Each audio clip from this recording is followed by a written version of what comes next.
علی علی حق ہے، علی حق ہے، علی حق ہے، علی علی جدھر حق ہے ادھر مولا، جدھر حق ہے ادھر مولا، جدھر مولا۔ شیخ محسن قراتی بہت بڑے ایران کے مفسر قرآن ہیں، مبلغ ہیں. وہ کہتے ہیں کہ میں ایرانی جہاز میں بیٹھا ہوا تھا، 3 گھنٹے گزر گئے، جہاز نہیں اڑ رہا تھا. میں نے اسٹوارڈ کو بلایا، اس کو کہا کہ بھی کیا مصیبت ہے، 3 گھنٹے سے بٹھا رکھا، گرمی ہے، ہم جہاز نے اڑنا نہیں اڑنا. انہوں نے کبھی کسی نے شکایت کی ہے کہ چھوٹا سا نا چوہا نظر آیا جہاز میں. تو انہوں نے کہا بھی اتنا بڑا جہاز ہے، اڑاؤ، چوہا کیا کر لے گا؟ انہوں نے کہا نہیں آقا، وہ چھوٹا سا چوہا ہے، اگر وہ کہیں سسٹم میں گھس گیا تو کوئی تار اس نے کتر دی تو کچھ بھی ہو سکتا ہے، ہوائی جہاز گر جائے، کچھ ہو، رابطہ ٹوٹ جائے گا، ہم نہیں اڑ سکتے. کہنے لگے جیسے اس نے کہا نا چھوٹا سا چوہا ہے، اتنے بڑے جہاز کو گرا بھی سکتا ہے، تباہ بھی کر سکتا ہے، رابطہ بھی منقطع کر سکتا ہے. کہ مجھے فوراً ریاکاری سمجھ میں آئی. پتہ نہیں توجہ ہے یا نہیں. اتنا بڑا عمل ہوتا ہے، اتنی بڑی عبادت ہوتی ہے، اتنی بڑی نماز ہے، چھوٹی سی نیت کے اندر خلفشاری، ریاکاری، دکھاوا، برائی، ساری نماز کھا جاتی ہے.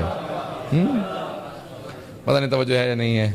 تو یہ بات کا چھوٹی چھوٹی سی نیتوں کی خرابی انسان کے بڑے بڑے اعمال کھا جاتی ہے، ضائع کر دیتی ہے. اس لیے عمل کی دار و مدار جو ہے نیتوں پہ ہے. پہلی چیز ہے نیت.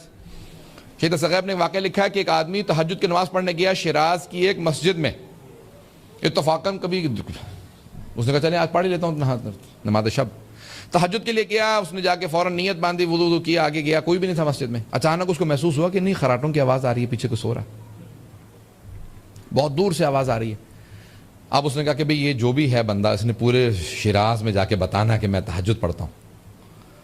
تو اس نے کہا پھر میں اونچی آواز سے پڑھوں گا تاکہ پھر لوگوں کو پتہ چلے کہ کتنی اچھی میری نماز ہے. گیا 15 منٹ کے لیے تھا، اس نے کہا میں 1.5 گھنٹے لگا کے تہجد پڑھوں گا. پوری رات پڑھتا رہا، نمازیں پڑھتا رہا. صبح اذان مؤذن آیا، اس نے کہا کہ اب یہ جا رہا ہے، دیکھو تو صحیح کون جا رہا ہے. دیکھا تو ایک جانور تھا، کتا تھا جو وہاں سونے کے لیے آ گیا تھا. اس نے کہا پروردگارہ میں نے نماز ضائع بھی کی تو کس کے لیے کی. نیتوں کو کبھی بھی ضائع نہ ہونے دیں، نیت خالص رکھیں. انسان جب آ رہا ہے نا، گھر سے نیت کرتا ہے میں امام بارگاہ جا رہا ہوں، وہیں سے آپ کا ثواب شروع ہو جاتا ہے. اور جتنی خالص نیت ہو، میں مولا حسین کے لیے جا رہا ہوں، میں مولا حسین کے عزاداروں کے لیے جا رہا ہوں، میں امامیہ جا رہا ہوں، وہاں پہ خدمت کروں گا عزاداروں کی. اب ثواب کیا ہوگا اس کا میں اور آپ اندازہ نہیں لگا سکتے. اور خدا نہ خواستہ نیت ہو میں فلاں مومن کیوں اذیت دے کے آؤں گا، میں اس کی تو میں نے تو کچھ بھی نہیں کہا. تو اب جب انسان کی نیت صحیح نہ ہو تو پھر اس کے بعد ثواب نہیں ملے گا، گناہ ملے گا، وہیں سے انسان کے لیے عذاب میں مبتلا ہو جائے گا، یہی انسان کے لیے وبال جان بن جائے گا. اور بات صحیح ہے، میں مولانا سے اتفاق کرتا ہوں. تو عزیزان گرامی، یہ انسان کے لیے عبادات رہیں، یہ عبادات رہیں، یہ وبال جان نہ بنے. سید الشہداء خود حساب کتاب لیں گے، خبردار میرے نام سے برائی مت کرنا. یہاں تک کہ مولانا نے ایک مرتبہ اپنے ایک بستی سے، ایک گاؤں سے لوگ گئے زیارت کے لیے، سب نے ایک ہی مسافر خانے میں خواب دیکھا کہ امام حسین نے کہا میرا وہ جو تمہاری بستی میں امام باڑہ ہے نا، اس امام بارگاہ کے اندر ایک خادم ہے، میرے عزاداروں کے جوتے سیدھے کر کے رکھتا ہے، اب واپس جا کے میرا سلام کہہ دینا، اس میرے خادم سے کہنا مجھے اس سے بڑی محبت ہے. کہا مولا کیوں؟ کہا وہ میرے عزاداروں کے جوتے سیدھے کر کے رکھتا ہے. خدمت کبھی بھی انسان تکبر نہ کرے، کبر و نخوت خدا کو بالکل پسند نہیں ہے. ٹھیک ہے، ہمیشہ خلوص کے ساتھ آئیں. سب کی توجہ ہے میرے ساتھ؟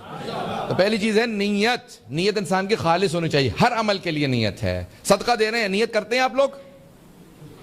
کرنی چاہیے.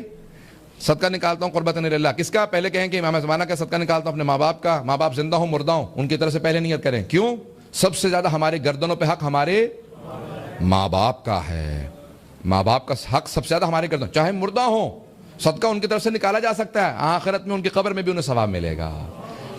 پیغمبر اسلام سے ایک ان کے صحابی نے کہا یا رسول خدا 20 سال سے اپنی ماں کی خدمت کر رہا ہوں، چل نہیں سکتی، اس کی ٹانگیں ختم ہو گئی ہیں، دانت سارے ٹوٹ چکے ہیں، میں چبا کے منہ میں کھانا ڈالتا ہوں، لباس میں پہناتا ہوں، اپاہج ہے، بہت بوڑھی ہے ماں، میں نے سارے حق ادا کر دیے اپنی ماں کے؟